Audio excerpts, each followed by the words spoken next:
Você está no canal Eu Estudo a Lição com o pastor Samuel Camilo. Hoje é quinta-feira, dia 13 de abril de 2023. E o tema que estudaremos na nossa lição da Escola Sabatina será um movimento missionário. O texto que serve como base para o nosso estudo de hoje é, na verdade, o nosso texto principal da semana, que é Apocalipse capítulo 14, verso 6, que diz: Vi outro anjo voando pelo meio do céu, tendo o evangelho eterno para pregar aos que habitam na terra, e a cada nação, tribo, língua e povo.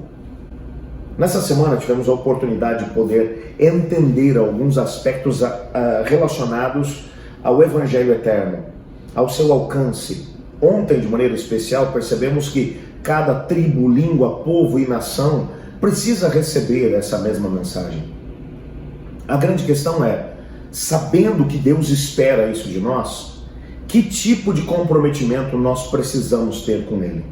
Que tipo de trabalho, que tipo de postura o Senhor Deus espera de nós nesse tempo e nessa geração?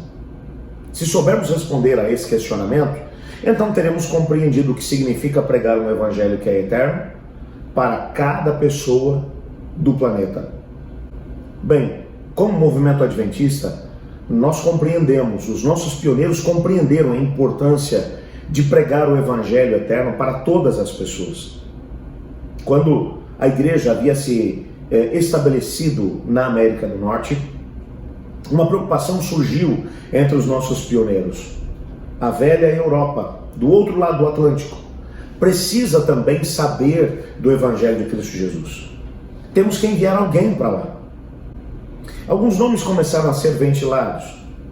Entretanto, entre todos aqueles que teriam potencial para poder ir, Ellen White, na altura, mencionou que nós deveríamos mandar o melhor que temos. E veja, o nosso guia de estudos hoje traz o perfil do homem que foi escolhido. Ela diz assim: o homem mais capaz das nossas fileiras, falava pelo menos 7 línguas, podia repetir o Novo Testamento de memória e conhecia a maior parte do Antigo Testamento também de cor. Ele era um brilhante estudioso, escritor prolífico, pregador poderoso e teólogo competente. Bom, ele era o melhor que a igreja tinha naquele momento. Estamos falando de John Andrews. Mas por que mandar o melhor que eles tinham, se o evangelho também tinha que ser pregado na América do Norte? Na perspectiva do que Ellen White estava falando, a América do Norte já tinha outras pessoas capazes para poder pregar o evangelho. Mas na Europa, que estava ainda bem no princípio do processo de pregação do evangelho, precisava de alguém que fosse muito mais preparado para isso. Entretanto, não se esperava que John Andrews aceitasse o desafio de poder ir para a Europa por algumas razões. Entre elas, a razão de que ele havia acabado de perder a sua esposa. Ele tinha, inclusive, entre outras coisas, 2 filhos. E agora, mais do que nunca, se esperava que ele quisesse ficar próximo dos parentes e amigos para poder oferecer o melhor que ele pudesse aos seus filhos. Entretanto, apesar desse quadro desafiador, John Andrews mencionou que se sentia feliz por ter sido escolhido pela igreja para poder levar o evangelho até um outro continente. Ele e os filhos embarcaram para a Europa e John Andrews pregou até o seu último dia de vida, enquanto o evangelho de Cristo ganhava novos contornos em vários lugares da Europa, graças ao trabalho que ele estava desenvolvendo. Quando nós paramos para poder pensar que na nossa história nós temos encontrado indivíduos que foram chamados para poder desenvolver um trabalho como missionários. Tem um parágrafo que Mark Finley traz aqui na lição que ele diz assim: em nossa história, os missionários mais brilhantes e capazes foram aos confins da terra para pregar a mensagem dos últimos dias. E aí ele menciona professores, médicos, pastores, agricultores, mecânicos, carpinteiros, comerciantes. Alguns eram funcionários da igreja, outros eram leigos que acreditavam que Jesus voltaria em breve. O que todos eles tinham em comum estavam dispostos a ir até as últimas consequências para compartilhar o Evangelho de Cristo Jesus com aqueles que estavam à sua volta.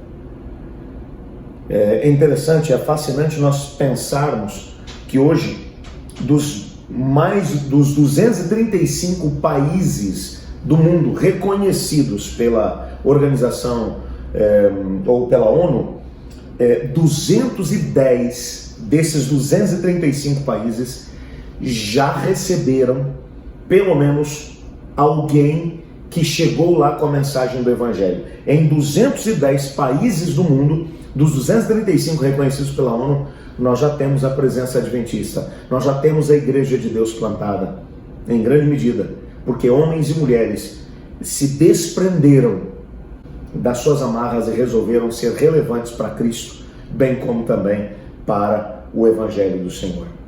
Eu quero orar pedindo a Deus para que nos dê esse espírito, para que nos ajude a sermos também relevantes nesse tempo e nessa geração. Você não gostaria de fazer o mesmo? Bem, antes de podermos orar por isso, eu quero ainda colocar alguns pedidos diante do Senhor. E eu o desafio a unir-se a mim nesse momento, enquanto fazemos isso. Vamos para a nossa comunidade de oração? A Carlene Carneiro, ela diz assim: peço aos irmãos que continuem orando por Val. Está na UTI para cuidados pós-cirurgia. Ela fez uma cirurgia ontem no pulmão. Nós vamos estar orando aqui sim por esse pedido. A Exilda Ferreira, ela diz assim: peço oração por uma amiga de infância, a Ana Elizabeth. Ela não é cristã e está na fila do transplante renal há 4 anos. Também peço por sua conversão. Vamos orar aqui então pela cura física e espiritual da Ana Elizabeth. A Esther Oliveira, ela diz assim: peço aos irmãos que continuem orando pelo meu esposo, que ainda não aceitou a Jesus. Também pelos meus filhos, genros e netos. Vamos orar aqui por isso. Sim, Senhor. Temos aqui ainda a Almeirinda Vilela. Ela diz: peço oração pelos meus filhos, Kaiser, Karen e Alessandra, que estão longe do caminho do Senhor. Nós vamos orar por essas pessoas. Ore comigo. Senhor Deus, amado Pai, obrigado por Tua palavra e porque nela descobrimos que o Senhor nos ama, que o Senhor tem planos para a nossa vida e que o Senhor quer que nos unamos ao Senhor na pregação do Evangelho. Ajuda-nos, Pai, a termos esse senso de responsabilidade. Mas colocamos também diante do Senhor cada um dos pedidos que aqui fizemos e pedimos que o Senhor possa interferir de acordo com a Tua vontade, para que todos aqueles que precisam ouvir o Teu Evangelho, que ouçam antes que seja tarde demais. Nós pedimos que o Senhor possa responder esses pedidos de acordo com a Tua vontade, Pai. Pedimos que verdadeiros milagres possam acontecer na vida dessas pessoas, pois em nome de Jesus que oramos. Amém. Eu estudo a lição, e você?